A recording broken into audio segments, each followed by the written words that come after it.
Olá, tudo bem? Bem-vindos ao vídeo 8 do curso Brasil Oficial.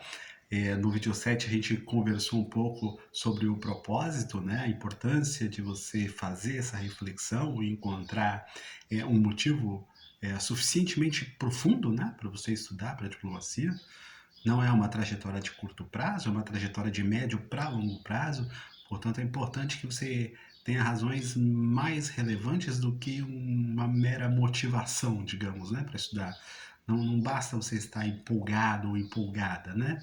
Agora, se você já está nesse vídeo, eu creio que você tenha decidido estudar. Afinal de contas, já é o vídeo 8, não é mesmo? Você já me acompanha há algum tempo na internet, nem que for só pelo esse curso Brasil Oficial, mas se você me acompanha há ainda mais tempo, eu creio que você já tenha consolidado esse propósito. Então hoje eu vou dar um passo além, né? Bem, se a gente já decidiu, o que a gente vai precisar realizar do ponto de vista concreto? Eu começaria, sem dúvida nenhuma, pela rotina, né? Estabelecer a rotina é mais importante do que fazer leituras sobre alguns conteúdos, fazer leituras sobre livros, sobre os quais a gente ainda não tem uma visão é, digamos, uma visão talhada sobre o concurso. Então, estabelecer uma rotina de treinamento me parece ser o primeiro fundamento da sua preparação de longo e médio prazo. Eu não estou dizendo que essa rotina vai ser igual todos os dias, não estou dizendo que ela vai ser maçante todos os dias, nem que ela vai ser uma rotina que vai durar até o dia da prova. Não é isso. A ideia da rotina é você ter uma previsão das atividades que você vai executar com alguma frequência. E à medida que você prevê e à medida que você, claro, executa, você estabelece uma rotina. Está previsto, por exemplo, que hoje você vai escovar os dentes. Você provavelmente nem tinha elaborado sobre isso, mas você já colocou na rotina a escovação dental. Está previsto também, com algumas exceções, que você tomará banho. E você também não pensou para avaliar isso. Então nós precisamos criar nas práticas para o CACD esse tipo de rotina. Nós temos 8 matérias no concurso público para a primeira fase e nós precisamos, de certa forma, alcançar uma pontuação de 55 pontos. 55 pontos é um número meio cabalístico que a gente adotou aqui na escola para estabelecer uma estratégia de estudo. Primeiro, para dizer que você não precisa fazer 100% da prova. Você não precisa anotar 100% da pontuação. Não se faz isso na primeira fase do concurso, até porque o concurso mesmo nem contabiliza a pontuação da primeira fase. Para efeito de prova, para efeito de nota final, o que é contabilizado são as pontuações das provas da segunda fase e da terceira fase. O que a gente faz na primeira fase é tão somente garantir um lugar ao sol nas provas discursivas. Então, 55 pontos, creio eu, seja uma pontuação interessante. Há números diferentes de questões, quantidades de questões diferentes em cada matéria. Então, português você vai ter 11 matérias, mas economia você vai ter 6. História mundial você também vai ter 11. Geografia você vai ter 6. E aí você precisa criar uma estratégia que te leve aos 55 pontos. Na mentoria eu faço um atendimento individual e a gente chega num denominador comum. O mais importante é que você tenha um material adequado para fazer esses 55 pontos. Porque uma vez que você faz o trabalho de casa bem feito, você vai para a segunda fase. O sol tá batendo aqui hoje, né? Me perdoe, tá bom? Eu poderia até sair, mas é que o sol tá tão bonzinho. Então, na medida que você tem os materiais, na medida que você se prepara para fazer os 55 pontos, é praticamente inevitável que você vá à segunda fase. Se você ficar lendo aqui e acolá, se você adotar um método aqui, depois mudar, adotar o um método acolá, fazer cursinho aqui, depois fazer cursinho acolá, você vai ter desafios para fazer os 55 pontos. Porque os métodos eles têm um sequenciamento racionalizado.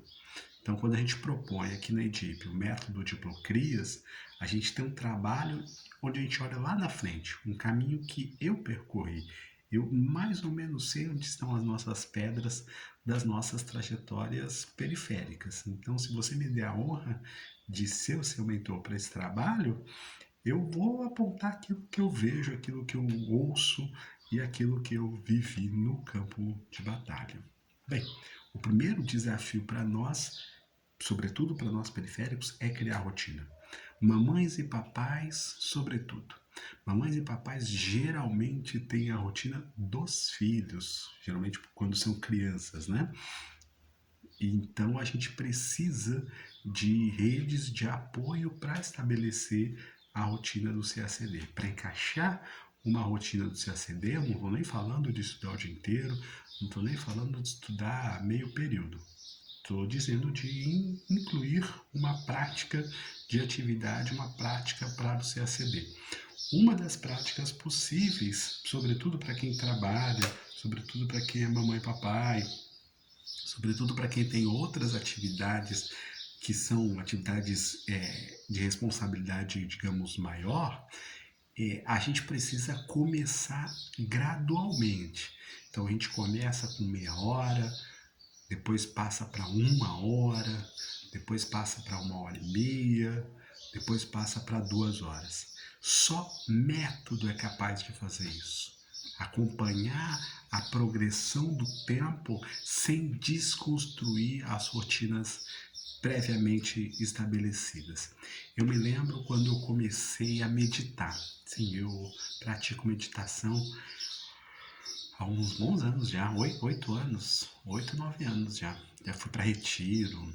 Mas quando eu comecei a meditar, eu confesso para vocês que eu não tinha uma capacidade, para dizer, uma paciência para ficar sentado naquela posição, se não de lótus, mas pelo menos uma posição confortável por muito tempo. Então eu comecei a fazer práticas de meditação curtas e às vezes curtíssimas, práticas de 10 minutos, práticas de 15 minutos. Fiz muitas vezes práticas de 1 minuto, exatamente, práticas de meditação de 1 minuto. E por que isso? Porque os meus mestres sempre entenderam que a progressão da rotina é mais importante do que a prática em si. Porque a meditação, e o estudo para o CACD vai muito nessa linha, ela não dá o resultado no curto prazo. A meditação, a preparação para o CACD, dão resultados no médio e no longo prazo. Então, bora ter paciência, bora construir uma estratégia com inteligência. Rotina. Você vai precisar de gestão de 3 parâmetros. Anota aí que eu acho que isso é bem importante, sabe? Isso foi importante para mim e eu creio que vai ser importante para você. Você vai fazer a gestão do conteúdo, ou seja, o que você vai estudar, de quais materiais, em que dias da semana, ou em que dias do mês, em que dias, enfim, que horários. Essa é a gestão do conteúdo. Você precisa estabelecer isso, de preferência de forma escrita. Escreve sobre a gestão do conteúdo. Mas não é a única gestão que você vai fazer. Você também vai fazer a sua gestão emocional. A gestão emocional não é apenas você cuidar de como você está se sentindo, mas é você criar meios e modos para prevenir crises, para prevenir seja ansiedade, para prevenir outra predisposição que eventualmente você tenha. Então eu estou falando de atividade física, estou falando de alimentação, estou falando de terapia, estou falando de meditação, estou falando do remedinho, eventualmente você toma um remedinho que o médico mandou, tudo certo, maravilhoso. O importante é você se cuidar. O autocuidado é fundamental, beleza? Então, gestão do conteúdo, gestão emocional e a terceira perninha da nossa gestão é a gestão do tempo. Por que a gestão do tempo é importante? Porque tempo é mais importante que dinheiro, minha gente. Tempo é mais importante que dinheiro. Você precisa aplicar o seu tempo de forma adequada. Principalmente o que você faz durante o período que você está estudando. Sim, eu estou falando de produtividade. Você usar ferramentas como o Anki, você usar ferramentas de inteligência artificial como o ChatGPT, te coloca num outro nível da preparação. Num outro nível. Hoje é muito desigual a disputa entre quem estuda pelo Anki e com o ChatGPT e quem faz as leituras e põe num caderno. Ainda que o caderno seja o Notion. O pessoal vai ficar bravo aqui comigo, o pessoal que usa o Notion, que é um caderno digital muito bom, mas é que o Anki veio atropelando, sabe? Não o Anki, minto, o ChatGPT. O ChatGPT, ele não é um tira-dúvida, gente. Vou repetir, o ChatGPT não é um tira-dúvida. A coisa mais fácil é tirar dúvida no Google. Então não usa ChatGPT se ele pode te dar coisas muito mais poderosas, tá bom? O ChatGPT te ajuda a pensar. Pensar conforme você gostaria de pensar? Não necessariamente, mas pensar conforme a banca ou conforme as bancas examinadoras. Pensar conforme as bancas examinadoras talvez seja a maior contribuição que o ChatGPT pode dar para você, tá bom?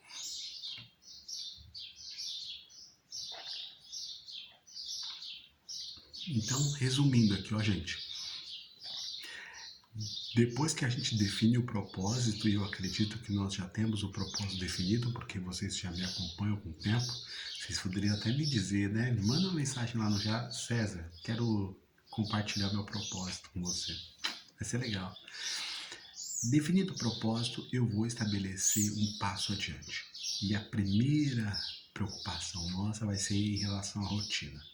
A rotina vai prever 3 tipos de gestão: a gestão do conteúdo, a gestão emocional e a gestão do tempo. 3 tipos de gestão que você precisa colocar numa planilha, você precisa racionalizar, tá bom? Gestão do conteúdo, gestão emocional e gestão do tempo. César, você poderia dar uma adiantada sobre a gestão do conteúdo? Sim. Nós separamos o material para você estudar. Você não precisa pesquisar mais, entendeu? Não precisa. Eu já estudei o suficiente e já pesquisei mais ou menos onde você precisa buscar o material. Está nos nossos arquivos da mentoria César Santos, num drive fechado à sua disposição, naturalmente. Só entrar no grupo aqui no WhatsApp e solicitar o drive. E tem o conteúdo para a primeira fase, que é diferente do conteúdo da segunda fase, que é diferente do conteúdo da terceira fase. Tem 3 conteúdos. Se você quiser dar aula, tem uma quarta pasta, que é um quarto material também diferente, elaborado para quem tem interesse em ser da EDIP e dar aula pela EDIP. Então tem um outro material que tem uma leitura um pouco mais rebuscada, um pouco mais ampla, né, expandida, para que você possa oferecer o conteúdo com a melhor qualidade, tá bom? Então tem material de primeira, tem material de segunda fase, tem material de terceira já organizado. São os famosos cadernos César Santos, beleza? Eu insisto, entra no grupo do WhatsApp e solicita o drive dos materiais, tá bom? Em relação à gestão emocional, César, você poderia antecipar para nós? Bem, também posso dar uma palhinha para você. É bom você saber que aqui na EDIP nós temos um encontro de escuta.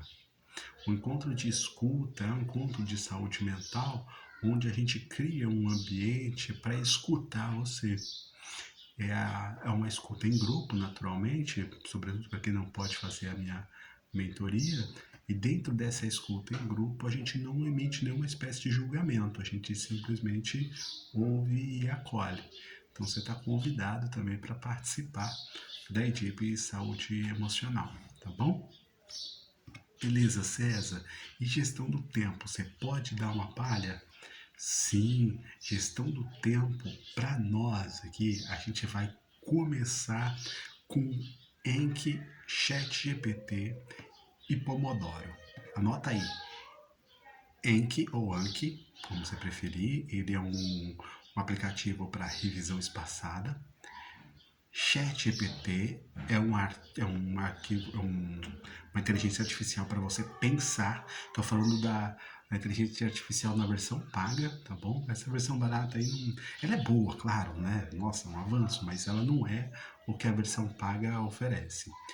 E, por fim, o Pomodoro, que é a técnica para você estudar por tarefa. Então, nós vamos estudar a cada 25 minutos, eu vou te propor uma tarefa e você vai realizar essa tarefa dentro desses 25 minutos. Que tal você estudar junto com a gente? Bacana, né? Vai ser bem legal. Então, com Pomodoro, com ChatGPT e com Anki, eu creio que você já está num outro nível da preparação, tá bom? Gostou desse vídeo? Distribui para o seu colega, participa no grupo do WhatsApp e vamos conversando, vamos nos nivelando no grupo Brasil Oficial. Grande abraço.